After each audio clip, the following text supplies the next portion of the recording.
So, it's time.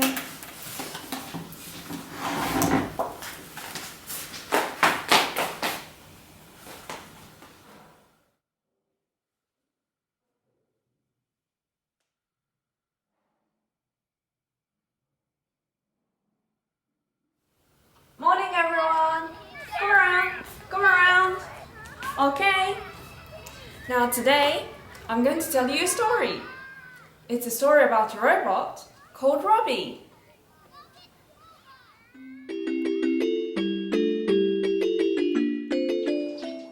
"98, 99, 100. Here I go, Robbie." One sunny afternoon, Gloria was playing hide and seek in a beautiful garden. Clump, clump. She heard his footsteps coming.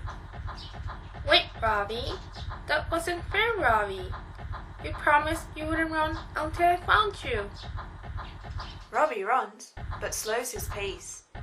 "Robbie can't run. I can beat him any day. I can beat him any day. Now, Robbie, give me a ride." Robbie shook his head. "Please, Robbie. If you don't, I'm going to cry. If you don't, I won't tell you any more stories. That's all.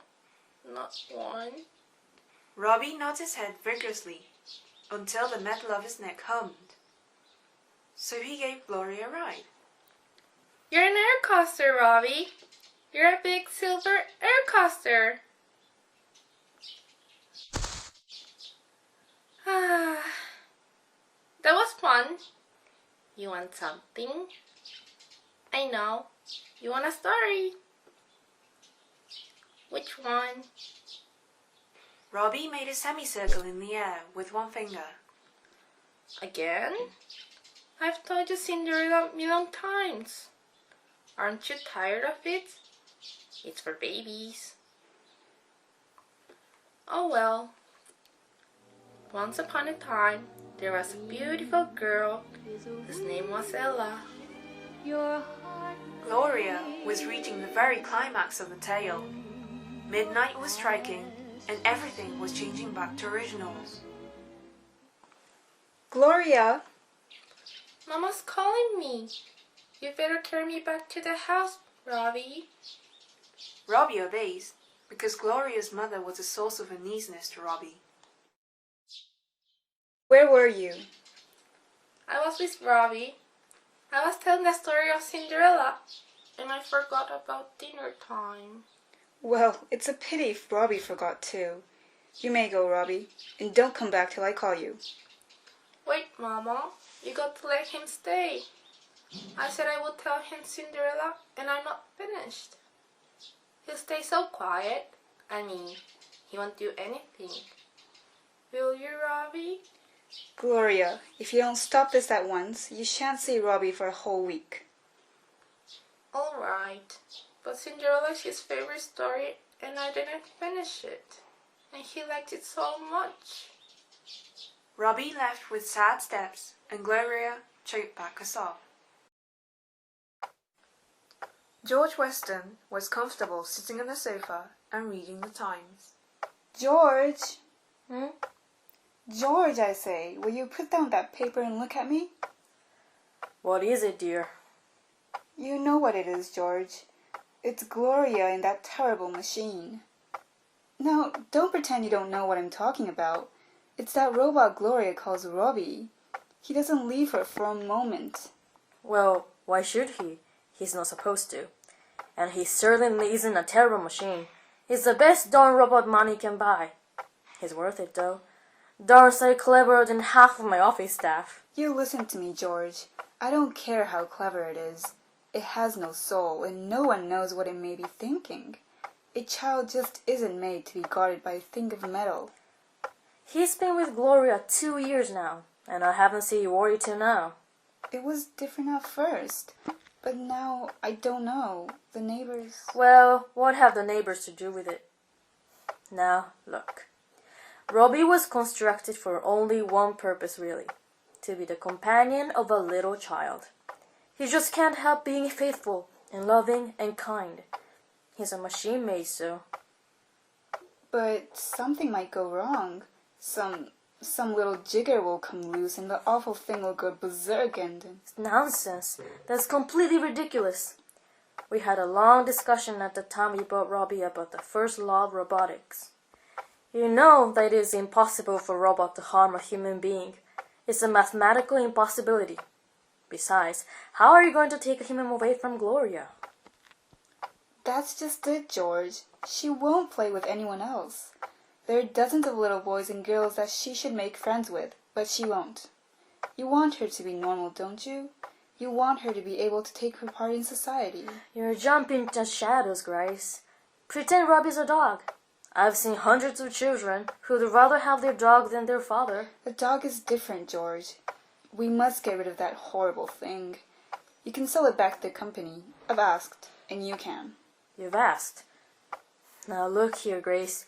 Let's not go off the deep end. We're keeping the robot until Gloria is older, and I don't want the subject brought up again. Mrs. Weston continues asking her husband to get rid of Robbie, but he denies. 10 times in the ensuing week, he cried, Robbie stays, and that's final. and each time it was weaker and accompanied by a louder and more agonized groan. The day came last where Mr. Weston went to the visit box with Gloria. Gloria had wanted to see it for a very long time. So when they came back, she was enthusiastic to tell Robbie about her day. Robbie! Robbie! But she found something else instead. Oh, what a nice dog! Is it for me, Daddy? Gloria's mother comes in and said, Yes, it is, Gloria. Isn't it nice? Soft and furry. It's very gentle. I want Robbie to see him too. Robbie! I'll bet he's just staying in his room because he's mad at me for not taking him to the busy box. Mama, Robbie's in his room. Where is he? Where's Robbie, Mama? Don't feel bad, Gloria. Robbie has gone away, I think. Gone away? Where? Where is he, Mama? No one knows, darling. He just walked away. We've looked and looked for him, but we can't find him. You mean he'll never come back again? We'll keep looking for him.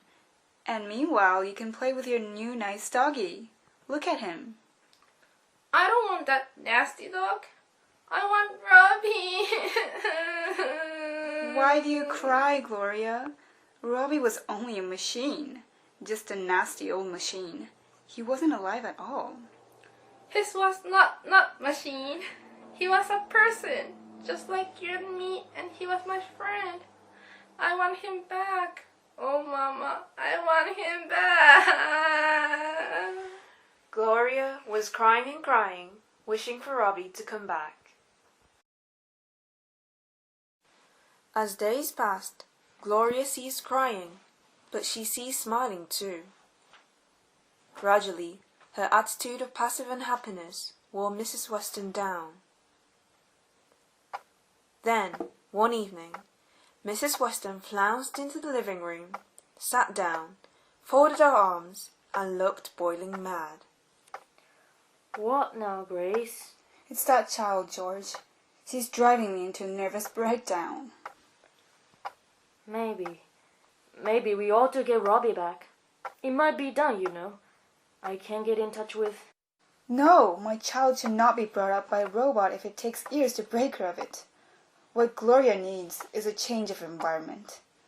Of course she can't forget Robbie here. How can she, when every tree and rock reminds her of him? What's the change in environment you're planning? We're going to take her to New York. The city? In August? Say, do you know what New York is like in August? It's unbearable. Well, we have to. I say we're leaving now. In the city, Gloria will find sufficient interests and sufficient friends to perk her up and make her forget that machine. Oh, Lord. We have to. Gloria has lost 5 pounds the last month, and my little girl's health is more important to me than your comfort. It's a pity you didn't think of your little girl's health before you deprive her of a pet robot. A month later, Weston family went to New York, so Gloria could refresh herself from crying and missing Robbie. Here's the bell. The rest of the story, next class. Everyone, let's go to lunch. Hey, you found that paper? You know, today's story was Robbie, so I looked it up. Oh yeah, I know this story too. But I was wondering if it truly is a happy ending or not. How come? I thought it was a typical fairy tale. Well, yeah, I thought so first too, but is it okay for robots to have a mind? That's a good point for discussion, actually. Yeah. It might imply that Robbie broke the second law. You know the story.